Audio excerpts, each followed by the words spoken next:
그러므로 내가 첫째로 권하노니 모든 사람을 위하여 간구와 기도와 도고와 감사를 하되 임금들과 높은 지위에 있는 모든 사람을 위하여 하라. 이는 우리가 모든 경건과 단정함으로 고요하고 평안한 생활을 하려 함이라. 이것이 우리 구주 하나님 앞에 선하고 받으실 만한 것이니 하나님은 모든 사람이 구원을 받으며 진리를 아는 데에 이르기를 원하시느니라. 아멘. 요즘 이제 윤석열 탄핵 그리고 체포 오늘 새벽 2시 50분에 구속영장이 발부가 됐죠. 그래서 법 위에 자신이 있는 것처럼 이 윤석열이 막 군림하고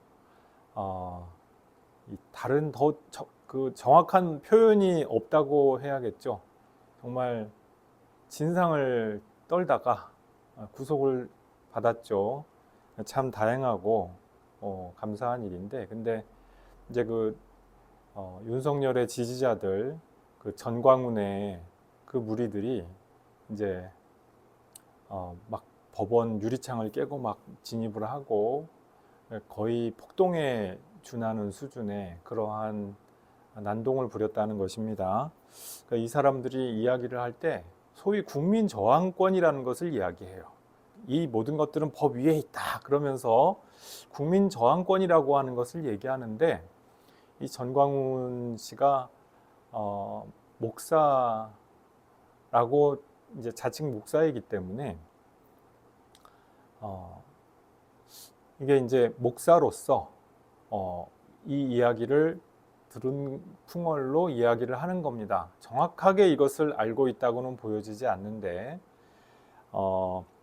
저는 전광훈 씨가 지금 문제가 되기 전에도 전광훈 씨의 설교 테이프를 가지고 분석하면서 들어본 적도 있고 그렇습니다. 그런데 이 소위 말하는 국민 저항론의 부분에 있어서도 이분이 이거를 알고 얘기하나 하는 좀 솔직히 의심이 듭니다. 그래서 국민 저항론 혹은 불의한 국가 권력에 대한 저항론이라는 게 도대체 뭘 얘기하느냐, 여기에 대해서 오늘 이 굉장히 방대한 주제이긴 합니다만 오늘 두 분의 우리 신앙의 선배들의 그 발자취를 더듬어 가면서 우리 한번 같이 생각해 보는 시간을 갖고자 합니다. 먼저 칼뱅 선생의 불의한 권력에 대한 저항론이 있습니다. 칼뱅 선생이 반드시 불의한 국가에 대해서 저항을 하도록 그렇게 이야기를 한 첫 번째 사상가는 아닌 것 같아요. 반드시 그런 것 같지는 않고 마르틴 루터도 불의한 국가 권력에 대해서는 저항할 수 있어야 된다 이렇게 가르친 적이 있다고 하는 것이죠. 하지만 이제 이 마르틴 루터는 국가 권력과 교회와의 관계에서 주된 입장이 두 왕국론입니다. 그러니까 국가는 세상 권력이고 교회는 하나님 나라의 복음 전도를 하도록 그렇게 세움받은 그러한 별개의 기관이다. 서로가 서로에게 간섭하지 말자. 이제 이런 것이 두 왕국론이거든요. 근데 이 두 왕국론은 조금 약점이 있죠. 그것이 소위 말하는 정교 분리 이론인데, 실질적으로는 우리 지난주에 말씀 나눴다시피 정교 분리 원리의 실질적인 위험은 뭐냐 하면 교회가 세속 권력에 종속이 된다라고 하는 위험이 있다라고 하는 것이에요. 루터 교회도 역사적으로 두왕국론을 신봉하면서도 그 실제에 있어서는 권력에 자꾸 이렇게 좀 굴복하게 되는, 좋게 말하면은 굴복이고 나쁘게 얘기하면 좀 부역하게 되는 그런 일들이 왕왕 발생했다고 하는 것입니다. 그런데 개혁교회 같은 경우는 조금 입장이 다릅니다. 그렇게 다르게 입장을 취하게 된 이제 여러 가지 동인 가운데 하나가 바로 이 칼뱅의 불의한 권력에 대한 저항 사상 때문이었다라고 볼 수가 있는 것이죠. 물론 개혁교회에는 칼뱅 말고 뭐 불링거라든지 다른 또 개혁자들의 불의한 권력에 대한 저항 사상이 있습니다. 그리고 칼뱅의 제자 존 녹스 같은 분은 아주 공개적으로 또 이 불의한 권력에 대한 저항을 했던 그런 분이죠. 어쨌든 칼뱅 선생이 반드시 최초이고 유일한 분 같지는 않은데 그 칼뱅 선생 이후에 개혁교회에서 불의한 저항론이 굉장히 널리 발전되면서 정치, 정치 철학 혹은 정치 신학이 발전되게 됐고요. 이것이 모태가 돼가지고 오늘날 우리가 보는 것과 같은 그런 민주적인 그 시위의 자유, 집회 결사의 자유라고 하는 것이 보장되는 데까지 이르게 되었다고 하는 것이에요. 그래서 칼뱅의 불의한 권력에 대한 저항이 어떤 그 사상이냐 우리가 좀 알아볼 필요가 있는데요. 칼뱅 선생의 주저 기독교 강요의 제4권 마지막 장의 마지막 챕터가 국가 통치에 관해서 이야기를 합니다. 이 장에서 이제 읽어보면은 이런 말씀을 하셔요. 칼뱅 선생이 존경한 통치자들에 대해서는 마땅히 존엄한 존재로 알고 존경을 하고 그리고 순종하는 것이 마땅하다는 것이에요. 이해가 가지요. 뭐 세종대왕 같은 그런 분들한테 우리가 순종하고 존경을 바치는 게 당연하지 않겠어요. 그런데 칼뱅 선생의 말은 불의한 통치자들에게조차 하나님이 세우신 존엄한 존재라는 것을 인정하고 그분들을 위해서 기도해야 된다는 것이에요. 오늘 디모데 전서 2장에 2장 1절 이하에 나와 있는 말씀 그대로죠. 불의한 통치자를 위해서조차 기도하는 것이 마땅하다는 것이에요. 그들이 저지르는 악행과 시민들의 권리, 국민들의 권리를 침해하는 부분에 대해서는 어떻게 하느냐? 칼뱅 선생은 뭐라고 말씀하시느냐 하면은 그들의 악행을 통해서 지금 세상이 심판받고 있는 것이다. 그러니까 기도가 제일 먼저다. 이렇게 얘기를 합니다. 그러니까 기도하고 순종하고 복종해라. 일반 시민들, 백성들은 그렇게 하는 것이 맞다는 것이에요. 그래서 시민들이 이제 막 정의를 부르짖고 주장하기 위해서 무정부적으로 막 모여가지고 그렇게 막 단체 행동하는 것, 오늘날 우리가 시위라고 하고 데모라고 부르는 행위를 하는 것 극도로 경계하고 단속을 시켰다는 것입니다. 이제 이 부분에서 우리가 어떻게 이해하면 좋겠습니까? 오늘날 그러니까 시위를 하면 안 돼? 그 말일까요? 칼뱅 선생이 기독교 강요 이 마지막 챕터에서 국가 통치에 대해서 얘기를 할 때 이게 무려 500년 전에 나온 얘기예요. 우리 정약용 선생이 목민신서에서 훌륭한 말씀을 하셨어. 근데 그때 얘기를 문자 그대로 우리 다 그대로 얘기하지 않잖아요. 그때 조선시대에 이 행정 질서라고 하는 것이 아직 전근대적이고 타파되어야 하고 개혁되어야 할 부분이 많은데 그것을 감안하고 우리가 읽는 것과 마찬가지로 기독교 강요 마찬가지예요. 500년 전에 아무리 칼뱅 선생이 말씀하셨어도 특히 이런 정치 신학적이고 정치 철학적인 문제에 대해서는 500년 전 얘기라고 하는 것을 감안을 해야죠. 이제 이 칼뱅 선생이 중세 말기에서 근세에 이제 겨우 발을 들여놓기 시작한 그런 분이란 말이에요. 제가 언제도 말씀을 드렸지만은 이 루터, 칼뱅의 바로 전 세대의 인물인 루터 선생의 창세기 주석을 읽어보면은요, 이렇게 어안이 벙벙해지는 말들이 많이 나옵니다. 그러니까 전형적인 중세식의 그 창세기 주석이라는 것이에요. 야, 원재료가 어떻게 돼가지고 어떻게 하면서 막 오늘날 우리가 볼 때는 말이 안 되고 그렇게 얘기할 필요도 없는 그런 얘기를 루터 선생은 아주 공을 들여서 한다는 얘기예요. 칼뱅 선생의 창세기 주석은 그렇지 않습니다만 정치 체제와 문화에 대해서는 칼뱅 선생도 이제 중세에서 겨우 빠져나와서 근세에 이를 발을 한번 담그기 시작한, 그것도 동세대 사람들보다 훨씬 먼저 담그기 시작한 약간 선구자적인 인물이다라고 하는 것을 우리가 감안하면서 볼 필요가 있다고 하는 것이에요. 대한민국 헌법 제21조 제1항에 찾아보니까 이렇게 기록이 되어 있습니다. 대한민국 국민은 언론 출판의 자유와 집회 결사의 자유를 가진다. 그러니까 시위를 할 수 있고 집회를 할 수 있다는 것이에요. 데모할 수 있다는 것입니다. 그런데 이것이 헌법 제21조의 조항이라고 해서 무제한적으로 다 되는 것이 아니죠. 칼뱅 선생이 염려했던 그대로 무정부적인 시위까지 우리가 용인할 수는 없잖아요. 그러니까 이 무정부주의적인 그런 혼란을 막기 위해서 여러 가지 하위 법률들이 제정되어 있지요.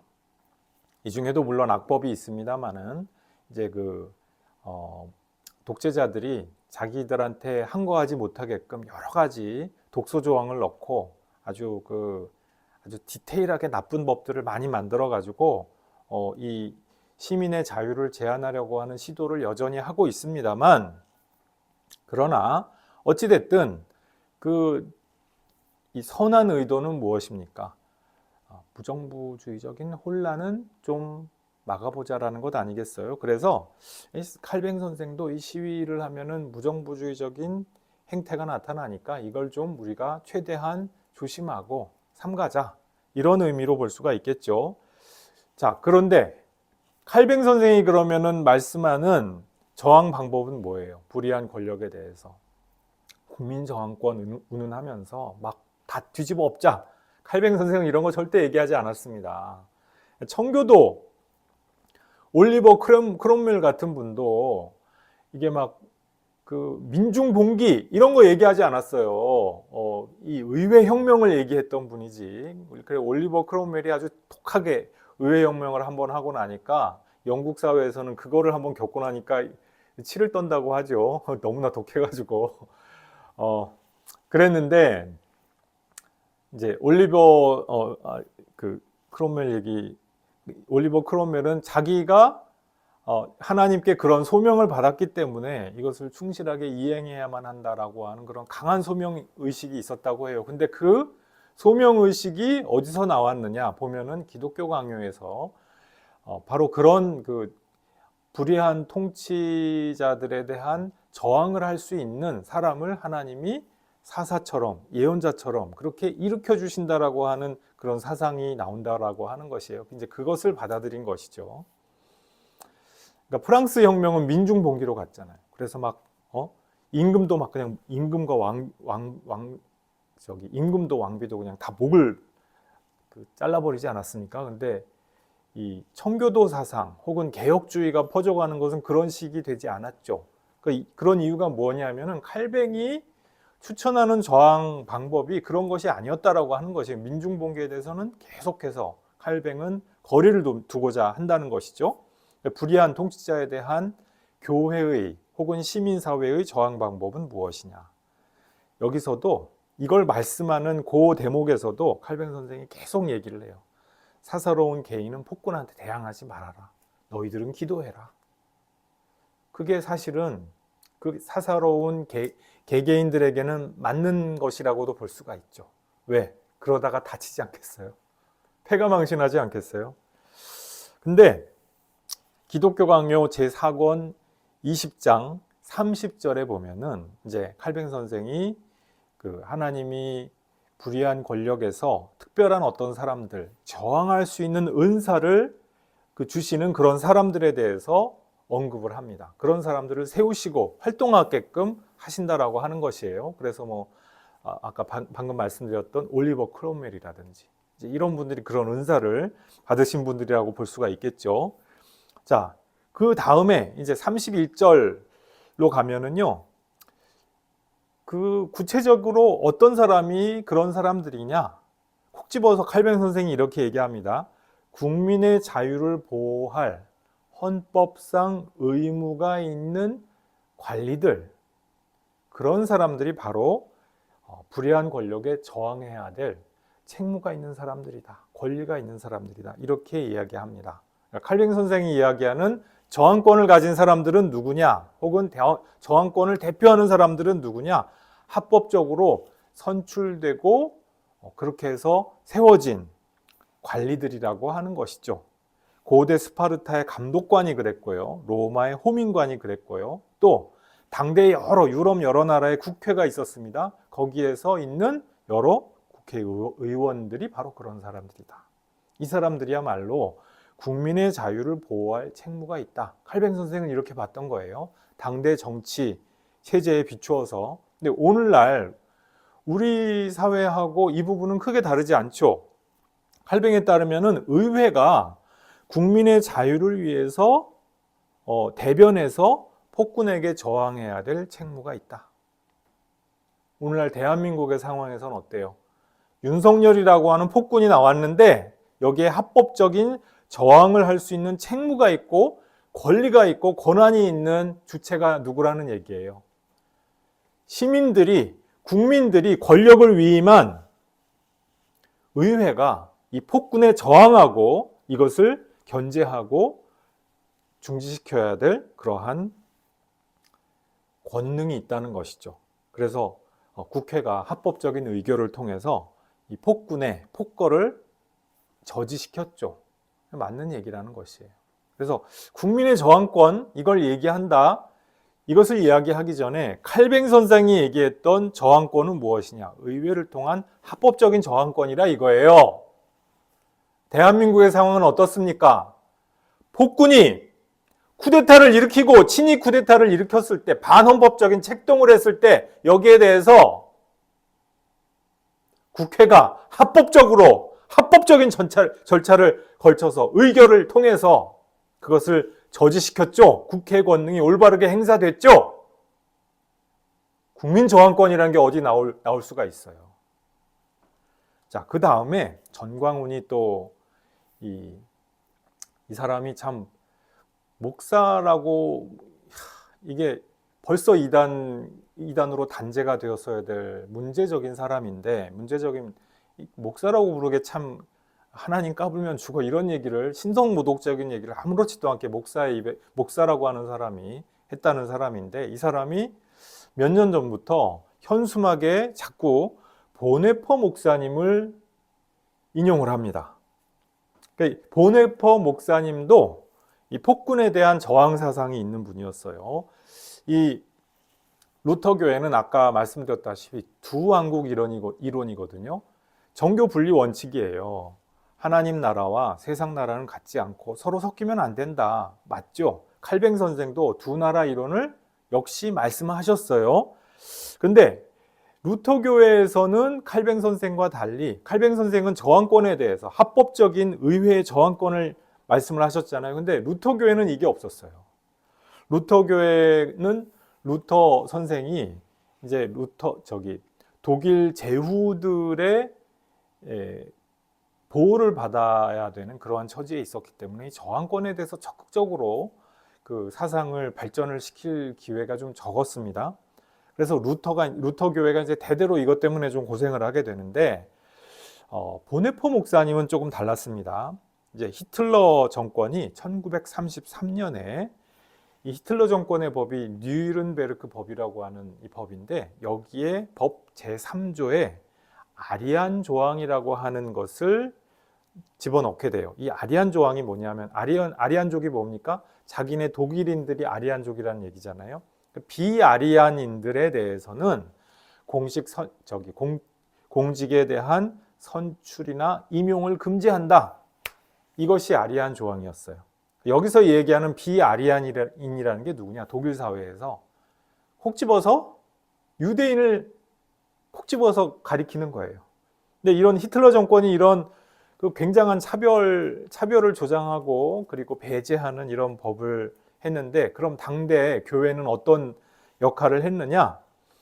히틀러가 독일 그리스도인 디 도이체 크리스텐이라고 하는 어용 교단을 만듭니다.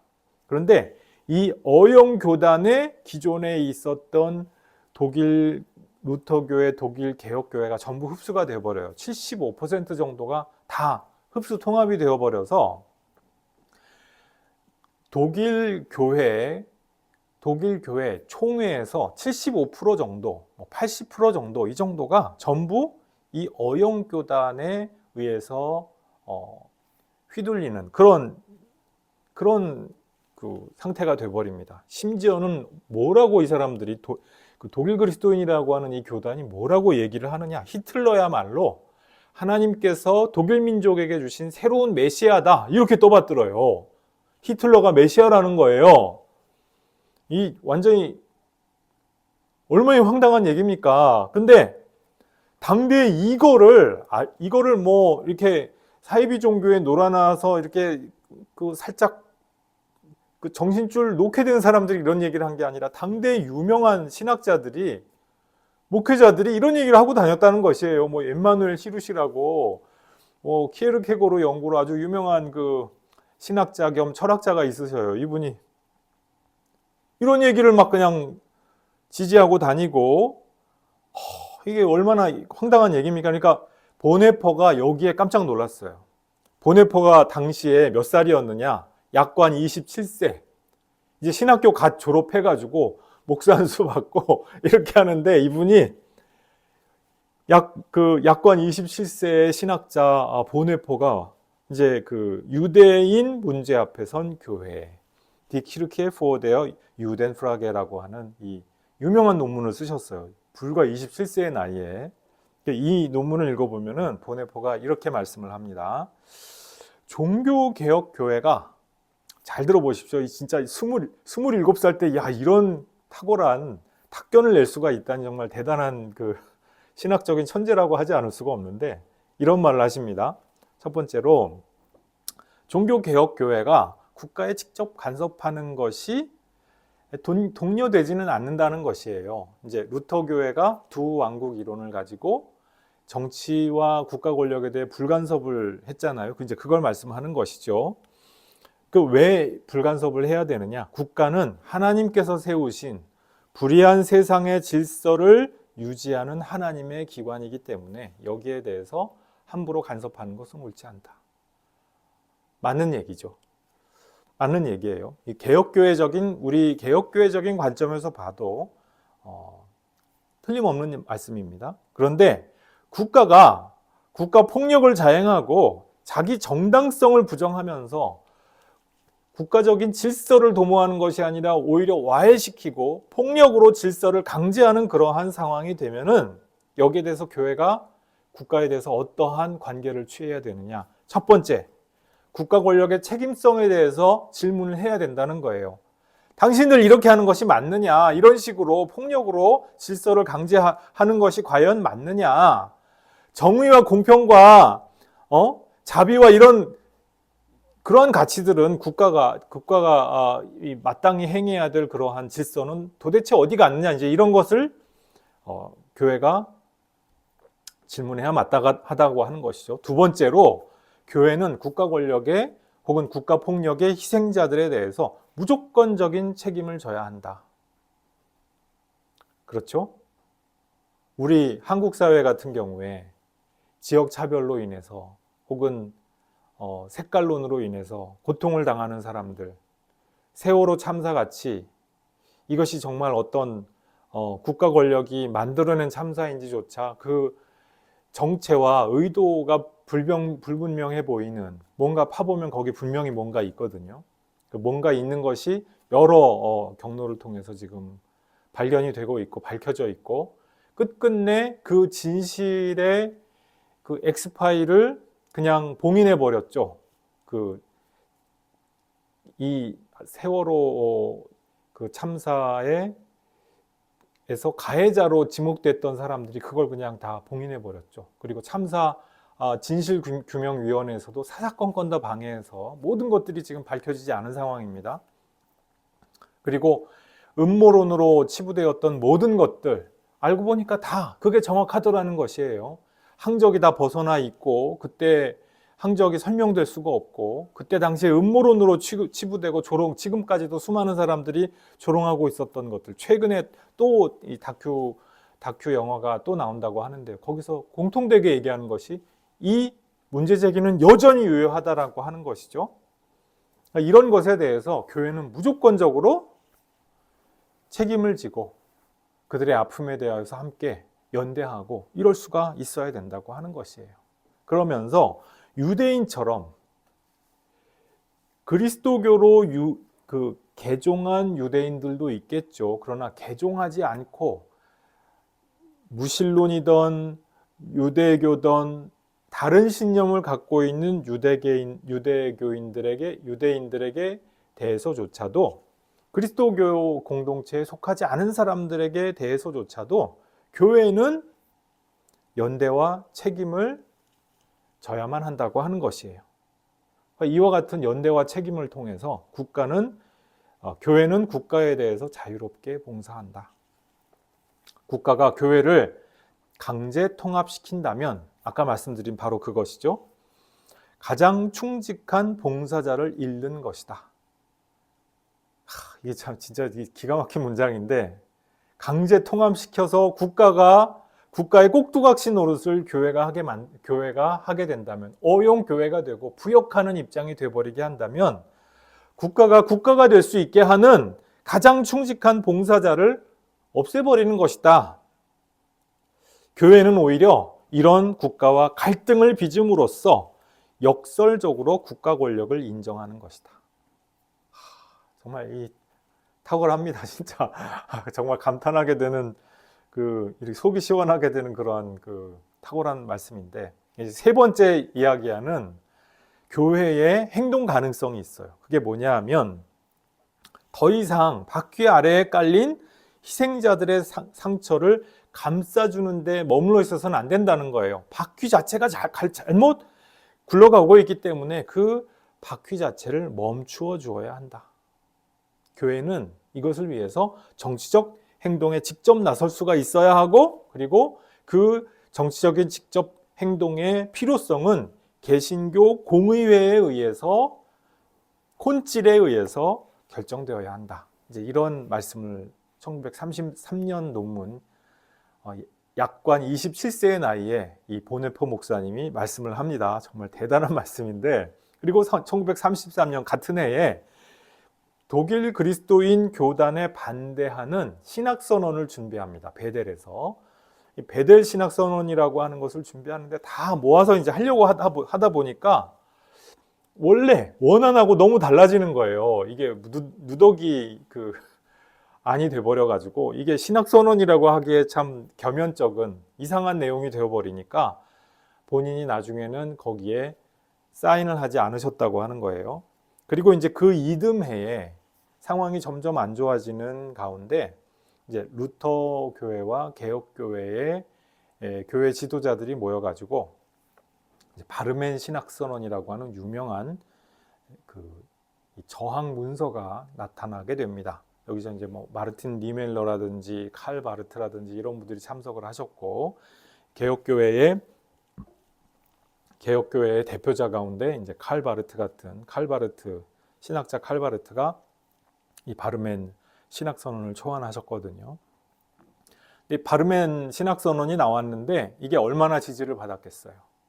당시에 75%, 그 이상이 한 80% 정도가 이 어용 교단이 돼가지고 어용 목사들이 다 돼 있잖아요. 그러니까 독일 개신교 목사들의 불과 한 20% 정도만 지지를 받았을 수가 있다는 것이에요. 당대에는 다수 의견이 아니었어요. 소수파였는데, 근데 오늘날 독일 교회는 어떻게 하고 있을 것 같습니까? 80%는 아무도 기억하지 않아요. 그 20% 정도의 지지만을 받았던 이 바르멘 신학선언, 실제로 읽어보면 몇 줄 안 됩니다. 그리고 대단히 어렵지도 않아요. 근데 이것이야말로 오늘날 독일 교회에서 정말 존경받는, 그리고 추앙받는 신앙 고백의 이정표죠. 여기서는 어떤 신학적인 원리 원칙을 이야기합니다. 근데 보네포 목사님은 이거보다 더 한 걸음 더 나가고 싶어 했어요. 왜냐하면 신학적인 공의회를, 개신교회가 개신교 공의회를 조직해서 이것을 가지고 직접적인 행동의 필요성을 결정해라, 이런 입장이었으니까요. 이 보네포의 정치주의가 바르멘 신학선언보다 훨씬 더 앞서 나가는 행동주의가 있었다라고 하는 것이에요. 칼바르트는 보네포에 대해서 어떻게 생각했을까요? 야, 뛰어난 젊은이야. 대단하네. 칭찬하고 감탄하는 그런 대단한 후배야. 이제 이렇게 생각을 했던 것인데, 그런데 야, 보네퍼, 너 다 좋은데 너 행동주의가 조금 지나쳐. 조금만 좀 그 행동을 조금만 줄여봐 하고 만류를 했다는 것이죠. 1900 이제 이러고 이제 몇 년 지났어요. 독일의 상황이 이제 계속 안 좋아지고 이제 전쟁으로 점점 치달아가는 것이에요. 히틀러가 점점 국가 사회주의를 모토로 해가지고 세계 대전을 일으키고 이제 이렇게 하는 그 막 그냥 숨가쁘게 그 여정을 갖고 있는데 1938년에 보네퍼가 자기 누나의 남편, 그러니까 자형이죠. 그 자형 한스 폰 도난이라고 하는 이 집안 사람한테 이제 독일의 상황이 곧 전쟁이 벌어질 것 같다 하는 것을 그 소식을 전해 듣게 됩니다. 이 한스 폰 도난이가 보네포의 가족이잖아요. 집안 사람인데 이제 둘 다 나중에 나치 정권에 잡혀가지고 형장의 이슬로 두 분 다 세상을 떠나시게 되는 그런 분들이죠. 그리고 이 자형, 자형의 부인, 그러니까 보네퍼의 누나도 역시 그 정권에 잡혀가지고 좀 곤혹을 치르고, 그러니까 다행히 이분은 그래도 풀려나서 나중에 이제 생존을 해서 뭐 자기 남편과 동생의 그 흔적을 찾으려고 정말 애타게 이렇게 지내다가 나중에 세상을 떠나는 이제 이런 좀 그 아픈 가족사가 있는 그런 상황인데 1938년에 독일의 전쟁 발발이 임박했다라고 하는 것을 보네퍼가 알게 되고 나서 그 이듬해 1939년에 미국 유니온 신학교라고 하는 명문 신학교가 있습니다. 이 미국 유니온 신학교에 초청을 받게 돼요. 그러니까 유니온 신학교 쪽에서도 저 독일의 상황을 봤더니 지금 독일의 신학자들이 위험해. 그러니까 그 위험한 데서 우리가 좀 빼내줘야겠다라고 하는 그런 생각들이 있었다라고 하는 것이죠.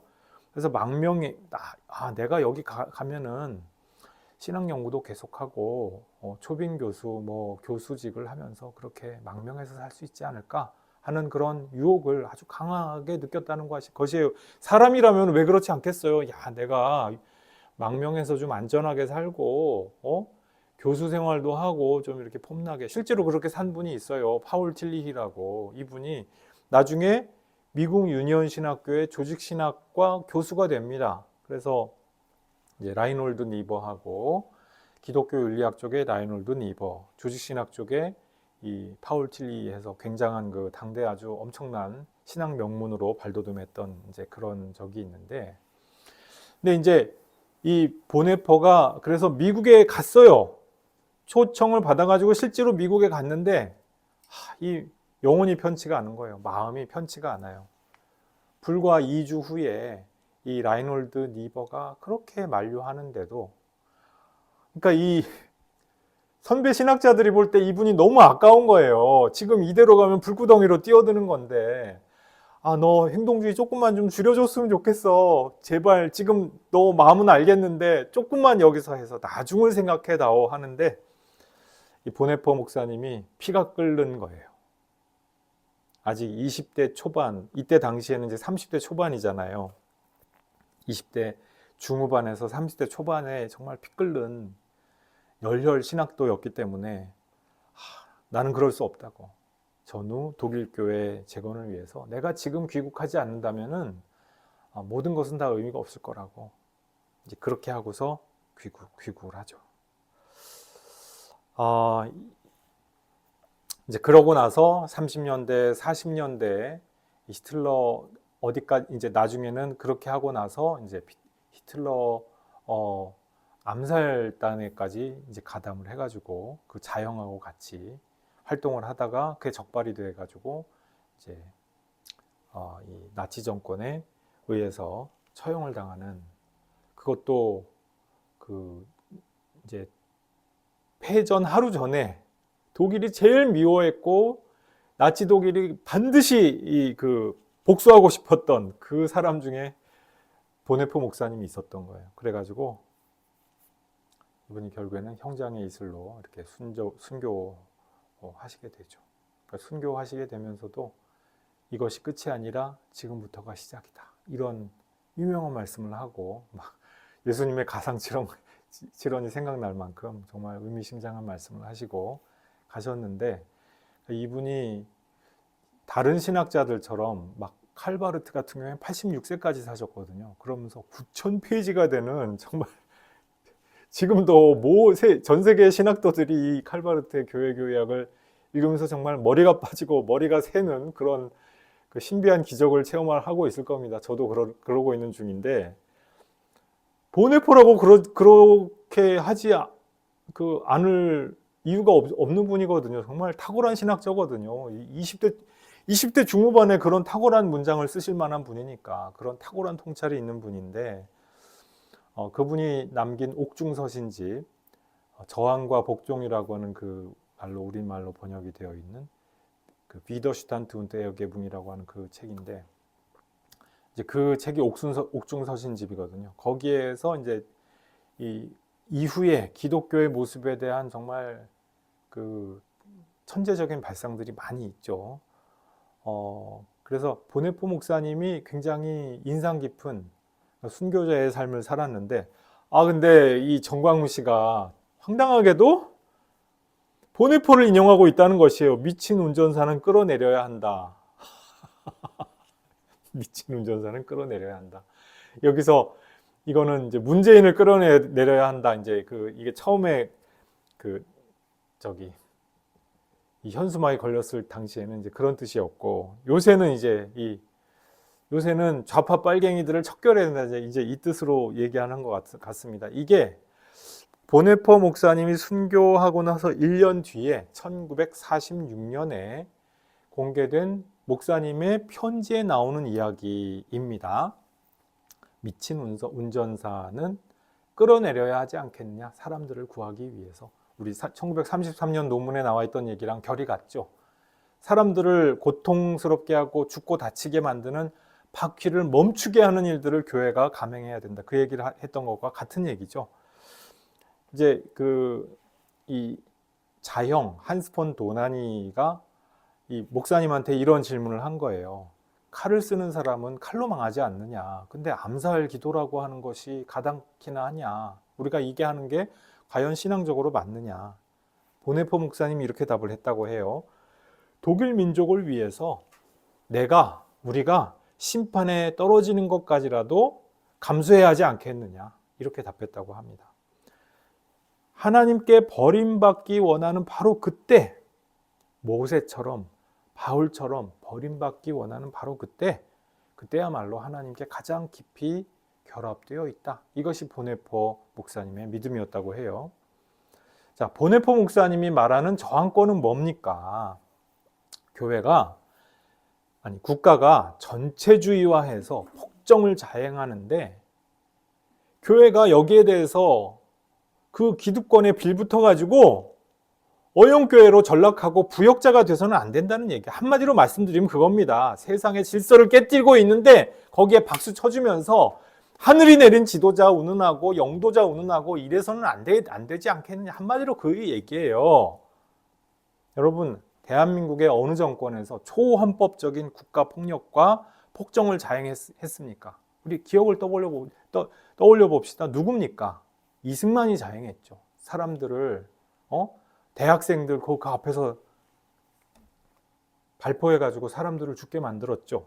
박정희, 전두환, 노태우, 박근혜 어때요? 박근혜도 군사 쿠데타를 조연천을 통해서 다 기획을 했죠. 꼬리 자르기를 하고 조연천은 미국으로 도피했다가 이제 윤석열 정권 때 은근슬쩍 소리 소문 없이 오지 않았어요? 그 돌아올 때부터 이상하다 했어요. 그랬더니 아니나 달라. 조연천의 그 문건도 이번에 쿠데타 하는데 참고가 됐다는 거 아니겠어요? 그리고 윤석열의 시대가 된 겁니다. 이 사람들이 초헌법적인 국가 폭력, 폭정, 이것을 자행하고 계획하고 획책해오지 않았습니까? 공교롭게도 전부 자칭 보수 정권들이에요. 국가 폭력이 자행되고 국가 질서가 교란되고 법치가 아니라 폭력으로 질서를 강제하게 하는 야만적인 시대가 이들의 정권에서 도래했었죠. 그리고 했죠. 국가 폭력으로, 초법적인 국가 폭력을 통해서 질서를 유지할 수 있다는, 질서 유지의 목적이 무엇이냐, 그걸 통해서 내 욕망을 독재자 개인의 혹은 특정 몇몇의 그 욕심을 마음껏 누려보겠다고 하는 그 생각. 오늘날 대한민국에서요, 야당에게 의회 권력이, 다수 권력이 주어져 있죠. 이것은요, 국민이 투표를 통해서 합법적으로 위임한 정통성 있는 권력이에요. 결코 찬탈한 권력이 아닙니다. 부정선거를 운운합니다. 근데 시스템상 부정선거가 우리나라는 쉽지 않아졌어요. 부정선거를 이승만 때부터 워낙 많이 했기 때문에 부정선거를 그 경험을 하고 나서 이런 일들이 다시 생길 수 없도록 계속 헌법을 교정하고 법률을 거기에 추가하고 해서 우리나라는 부정선거하기가 쉽지 않은 나라가 됐어요. 박근혜 때, 이명박 때 부정선거 시도 있었을 겁니다. 이명박 때 선관위에 디도스 공격이 있었죠. 이런 일들. 그래가지고 근데 박근혜, 이명박 그 이후에 부정선거가 가능할까? 전부 수개표하고 그 입력을 전자로 옮기고 그 과정에서 다 참관인이 붙고 하는데 쉽지 않다는 것이에요. 그리고 이런 여러 차례 그 검증된 그 성과 덕분에 지금까지 부정선거에 대해서 진 사람들이 계속해서 얘기를 해왔어요. 부정선거다. 검표해 보면은 전부 이유 없음. 오차가 없는 거예요. 재검표해 보면. 그래서 이 선거 결과에 승복하는 것이야말로 민주주의의 합법적인 절차에 해당하는 것이죠. 이것을 승복하지 않는 순간 그 사람들은 민주주의를 인정하지 않는 사람이 되는 가능성이 많은 거예요. 이렇게 합법적인 의회 권력을 가지고 뭘 해야 되느냐? 칼뱅 선생이 말씀했던 바로 그것이죠.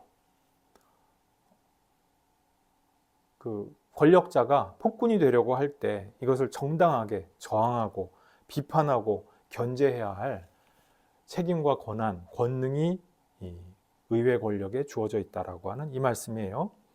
그럼 대통령과 그 정부 여당, 소수당이 된 정부 여당은 어떻게 해야 됩니까? 야당하고 협의하고 타협하고 대화하고, 이것이 의회 민주주의고 이것이 기본 아니겠어요? 그런데 이걸 싫다고 한 거예요. 윤석열이 번번이 거부권을 행사하는 거예요. 근데 그 거부권 행사하는 구체적인 내용이 뭐냐? 자기 부인 감싸려고, 자기 부인이 명백하게 불의를 행하고 악을 행했기 때문에 여기에 대해서 특검을 하자 하는데 번번이 안 하겠다고 막 거부권을 행사하죠.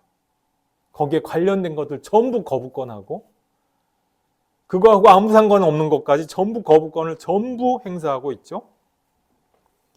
이것을 보면서 민주당이 너무해. 이 사실관계가 맞아요. 의회에 입법 독재를 운운하는 사람들은 이게 당치도 않은 얘기라는 것이에요. 그 기원과 근원이, 원인이 어디에 있는지 따져보라는 얘기죠.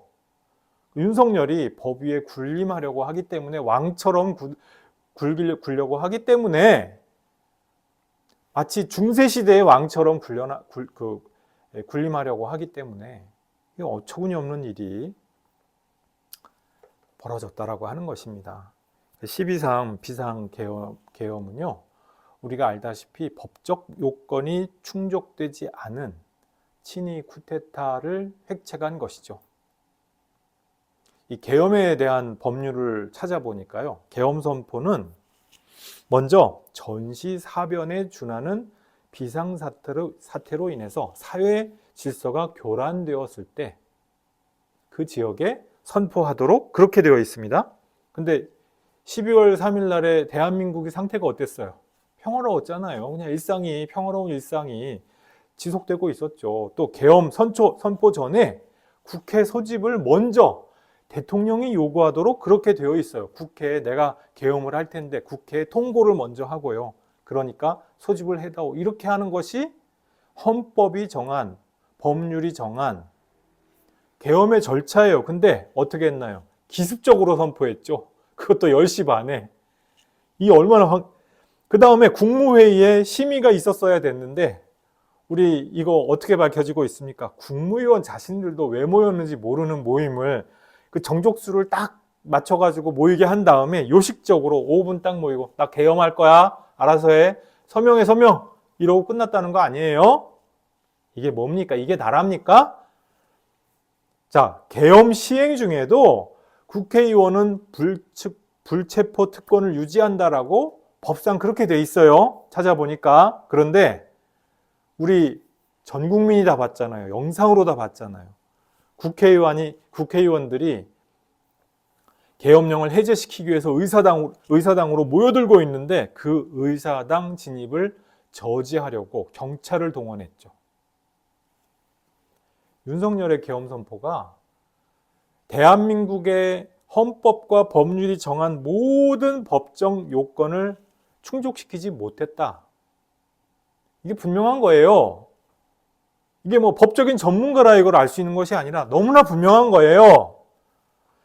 왜 이런 법정 요건들을 만들어 놨느냐. 이승만, 박정희, 전두환의 쿠데타를 경험해 보니까 이런 장치가 반드시 있어야겠구나 해가지고 허들을 만들어 놓은 거거든요. 그 허들을 깡그리다 무시해 버린 거거든요.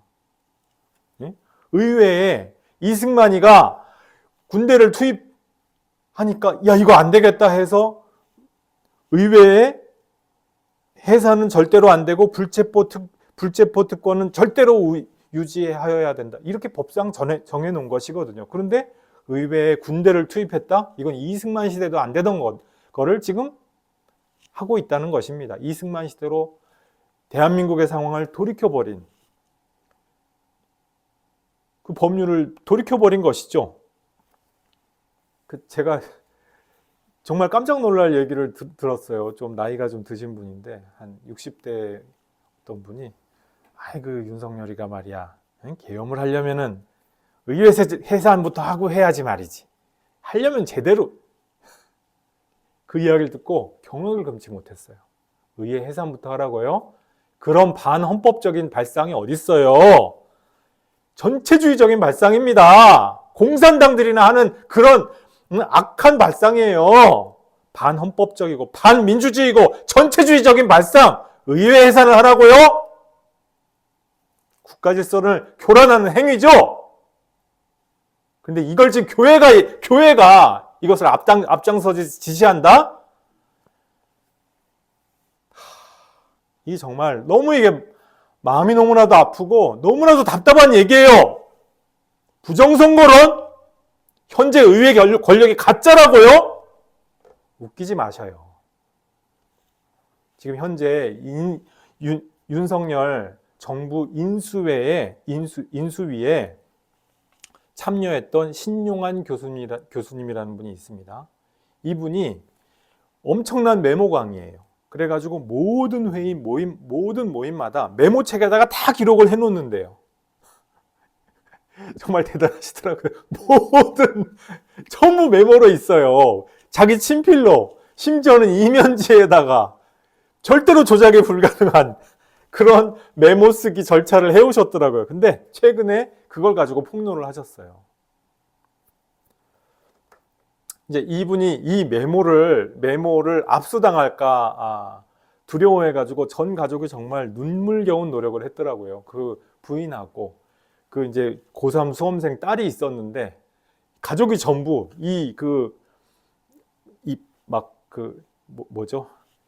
엄청난 분량의 이 메모를 각자 분산 예치를 한 거예요. 그래 딸의 학교 사물함에 그 큰 보따리를 넣었는데 이게 가면은 눈에 띌 수가 있잖아요. 그러니까 큰 가방을 사줬대요, 딸한테. 그걸 가지고 딸이 운반하게끔. 그렇게 해서 거기에 최근에 그 다스베이다, 김어준의 다스베이다에 공개된 내용이죠. 그걸 가지고 야, 눈물겨운 노력을 했더라고요. 그거 하느라고 다른 대학 입시 망했고. 어쨌든 그거를 왜 걱정을 합니까? 왜 그 메모가 압수당하고 잘못될 것을 걱정합니까? 불의한 권력이 자기들의 죄를 덮기 위해서 오늘 오전 예배 말씀 시간에 나누었던 시편 36편에 있는 그 말씀 그대로 죄인들이 자기 죄를 덮으려고 드러나지 않게 하려고 진실을 가려보려고 신용환 교수의 메모 가운데 진실이 있으니까 그거를 신용환 교수를 다치게 하든지 죽게 하든지 그걸 하려고 했다는 거 아니에요? 근데 이분이 신용환 교수님이 메모를 해가지고 폭로한 내용이 있어요. 뭐냐면 이미 인수위 때부터 부정선거 TF가 가동되고 있었다. 그 TF에서 논의되는 내용이 지금 요즘 나오는 이 부정선거론 똑같은 내용이라는 거예요. 최근 들어서 윤석열이가 지지율이 안 좋으니까 극우 유튜버의 부정선거론에 심취했나 보다 다들 그렇게 알고 있었잖아요. 그런데 아니, 그게 아니라는 거예요. 처음부터 이 사람은 극우 유튜버의 부정선거론에 심취해 있었던 사람이었다고 하는 것이에요. 최근에 명태균 게이트라고 하는 것이 일어났죠. 이 명태균 게이트가 뭐 얘기가 복잡할 수가 있는데 그냥 핵심과 본질은 아주 단순하더라고요.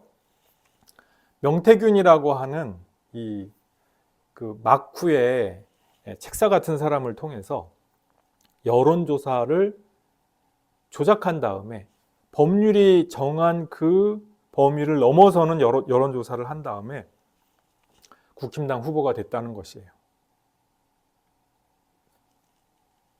국힘당 그 당원 명부를 가지고 그거를 누구한테 어떻게 안심번호를 누구한테 줄 것이냐 하는 것까지도 이 사람이 개입을 해가지고 여론 지형을 뒤바뀌게 했다.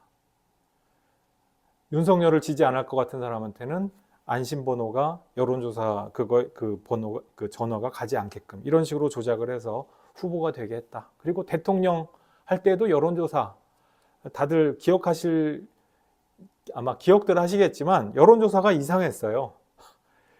이게 이럴 수가 있나 하는 그런 여론조사, 댓글 여론 이런 것들이 굉장히 많았죠.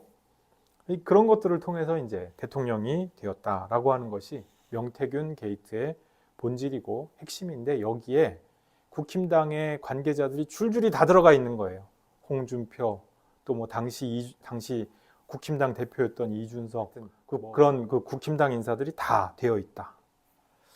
이 사실이 폭로될 위기가 오니까 그 시점에 맞춰가지고 친위 쿠데타를 일으켜서 이 모든 것들을 은폐하고 영구 집권하려고 한 것. 이것이 결국 윤석열 쿠데타의 본질이죠.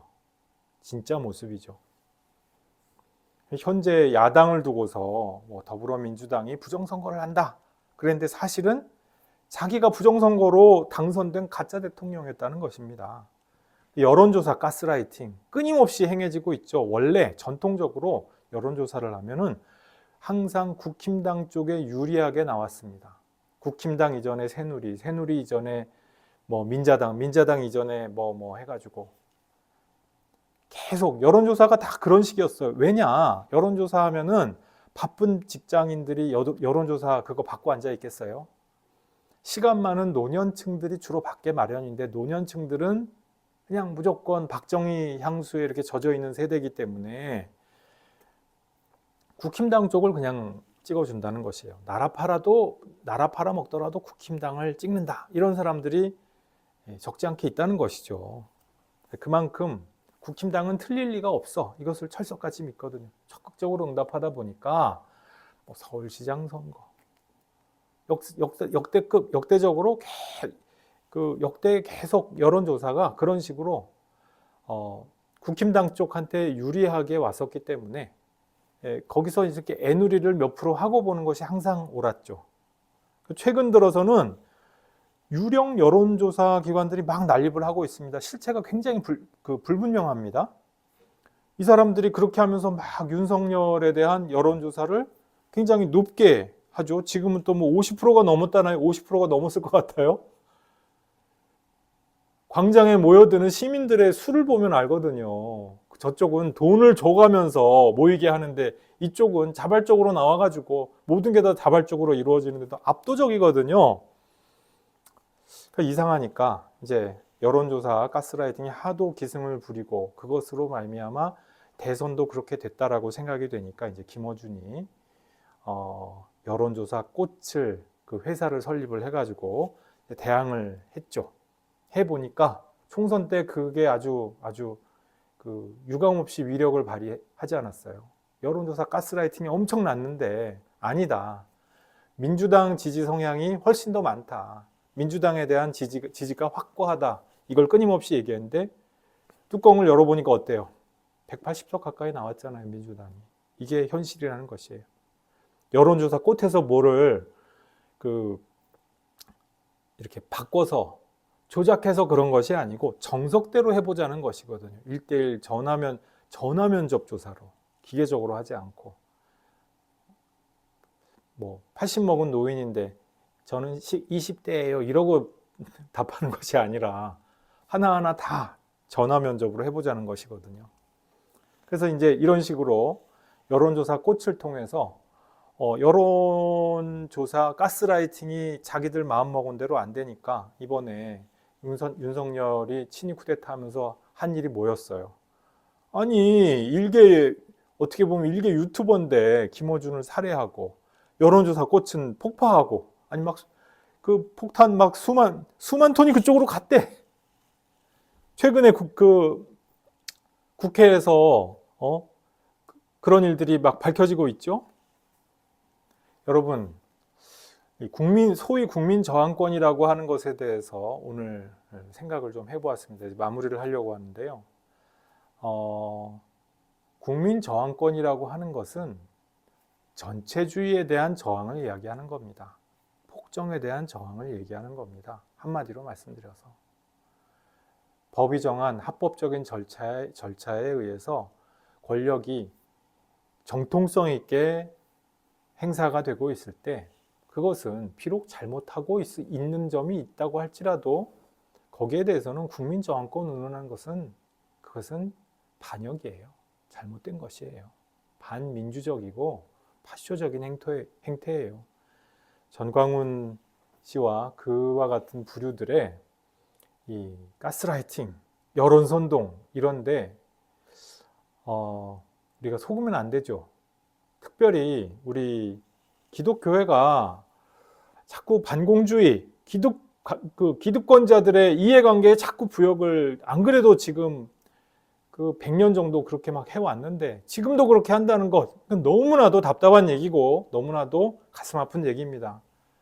우리 교우 여러분들은 우리 한국 교회가 지금까지 잘못 걸어온 길 또다시 이 세상에서 답습하는데 아무도 동참하지 않으시기를 바라고 깨어있는 시민으로서 폭정에 대해서는 항거하고 올바른